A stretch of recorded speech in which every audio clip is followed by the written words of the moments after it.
Man, there's a damning revelation coming out of Ghana. Yeah, there's a damning revelation coming out of Ghana. A big news, big win, big win, big news, big win, big.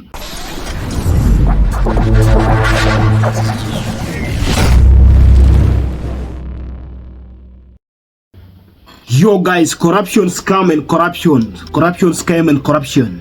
You know, when you talk about corruption and scamming, in some countries when you are got, I'm sure you are dead on sight.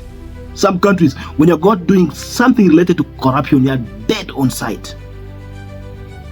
You are gone. Well, I'm sure you can't do that thing in North Korea. I'm convinced, and I'm told in China you can't do that as well. You are dead. You're just dead. When you're got, you're gone.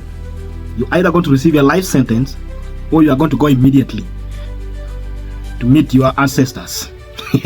Well, I think some of these policies would help to eradicate corrupt officials, corrupt entities, companies, and all this kind of corrupt dealings, and also scamming. Scammers and corrupt have put several lives into jeopardy. They have fixed a lot of people in wrong places.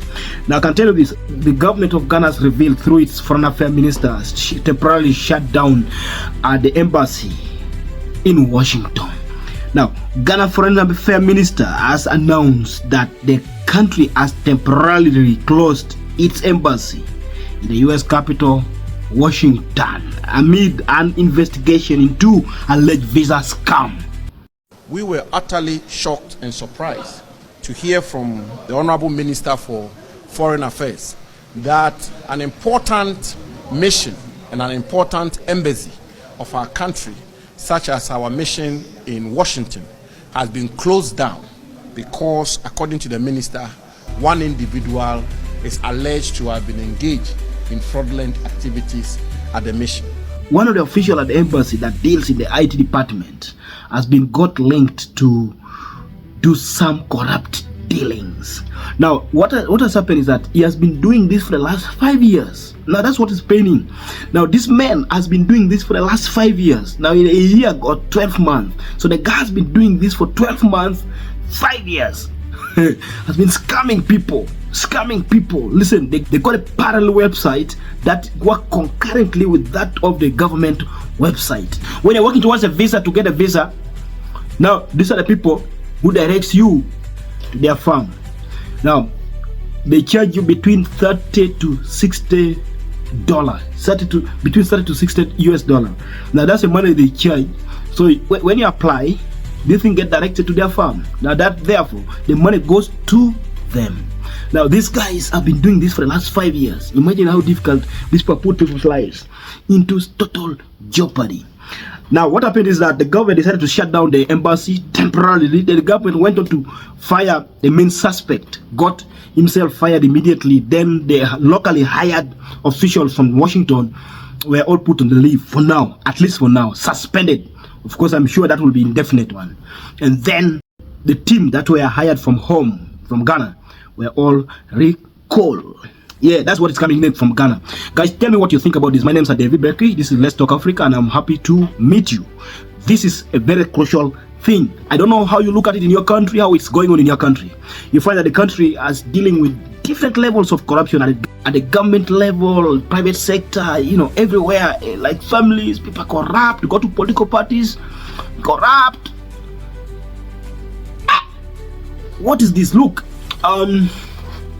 have you ever imagined what happened in some countries where if it is time for politics to elect now new leaders, people want to vote the leader because he's my relative. I know him in person. I want to vote him because we were in school together. That's one day. I want to vote him because that party was formed by our tribe mate. Our tribe, that's our tribal party. We have to eat. People look at we have to eat. It is our chance to eat. It's been 60 years. People are not fighting for issues. People are fighting for food. What he can get as him, he doesn't care. He doesn't care if the hospitals are down. Doesn't care if other people are dying down there. He doesn't care if schools are not built. As long as he has eaten, all is well. And they will praise you for that. They will praise you because you get them something small. And they will not call you out if you are giving them something. But should you stop giving them Look at the ball high of corruption now. You'll be labeled everything. You'll be called corrupt. You'll be called a scammer. You'll be called Satan. You'll be called everything. You'll be called hell on earth. You know why? Because you stopped giving them what you used to give together. But now, the same person forgets that himself sees heart desire that towards what used to give him. When he gets it, appreciate and also say, "May God bless you." This people use the name of God to justify corruption, man. People say, "May God bless you," but yet they know that this is from a corrupt deal. When are we going to get ourselves off this boat of corruption? But anyway, thank you so much, Ghana, for what you have done. The President John Mahama came with the ticket of fighting corruption, and so I think some members did not understood that. And of course, you know, always during the campaign, leaders talks too much. A leader tells you how he will deal with corruption. He explained to you before he gets there how he will deal with corruption. But on getting there, the first 1 week, he's already scheming for ways how he will do it. The whole 4, 5, 6, 7 years he will be in power for that term, taking money from people's public coffers. Who to be used? How many people to be put in place? How it will be dealt with? Anti-corruption agencies, who appoint them? Him. Human rights, whatever, who appoint them? Him. Who approve them? His parliament. Who control the parliament? Him. Then what happens? Corruption. Up to when? Forever. Forever. There comes times when things must stop. Now there is someone who said that you can fool people, but you can never fool them forever. You can't fool them all the time. Time must come when it will catch up with you. The previous administration in Ghana had left, and they left with some serious scars of corruption. Himself had to approve certain dubious projects that were not necessary at all. For example, building a huge mega church at the expense of the public coffers, things that would have used to fix things that would have used to fix the hospital, the schools, and all that, these other kind of things like roads and the rest. But the leader still goes on to do kind of the thing. But also the money meant for it was so massive that would set up some serious factories that would help fix the country's struggling economy. Thank you for the new leader, John Mahama, for what you have done.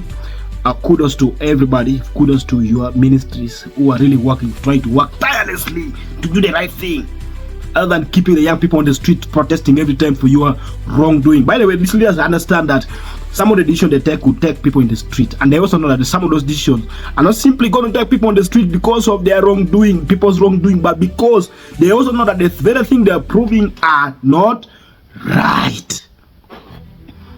And therefore, what has happened in Ghana is just a clear reminder that do it at your own risk, for we shall get you. Now, then this man who was caught doing scamming, applicants of visas. I think those are applicants for visas who want to come from the US to Africa to do several projects in Africa, try to bring money through tourism. That man must understand that he belongs to the jail. He must understand he belongs to the jail and recover back the money. But I think he needs to recover back the money.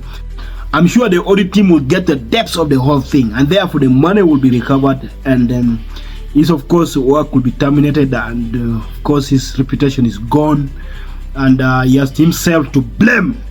Thank you for watching the video. Thank you so much for being together. My name is David Becky, David Ediao. This is Africa, and let's talk Africa. I think this is a good news for Ghana. Not just for Ghana, but for also other struggling economies that fight to deal with the things of corruption. Dealing with corruption is a point-blank thing. It's not a story. It's not politics. You don't talk about it. It's not politics. Just go and do it. Say, man, you have done this. Let's investigate to find out. If you find something wrong, get him up. Bring back the money. Then the law take its course. Thank you so much, guys, for watching the video. I wish you well.